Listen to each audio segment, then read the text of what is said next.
2025 సంవత్సరం శ్రావణ మాసంలో మాస శివరాత్రి ఆగస్టు 21వ తేదీ గురువారం వచ్చింది.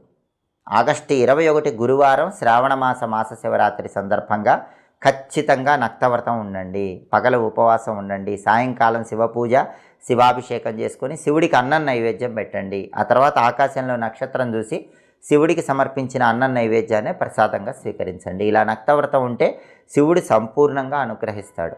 అలాగే శ్రావణ మాస శివరాత్రి సందర్భంగా శివుడికి అభిషేకం చేసే వాళ్ళు ఎవరైనా సరే దర్భ జలాలతో అభిషేకం చేయండి. కుశలు అంటే దర్భలు నీళ్ళల్లో వేసి ఆ నీళ్ళతో అభిషేకం చేస్తే శివుడు తొందరగా అనుగ్రహిస్తాడు.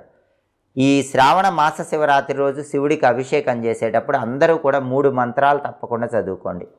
మొట్టమొదటి మంత్రం ఓం నమో భగవతే రుద్రాయ, రెండో మంత్రం శ్రీం శివాయ నమః, మూడో మంత్రం శ్రీ శివాయ మహాదేవాయ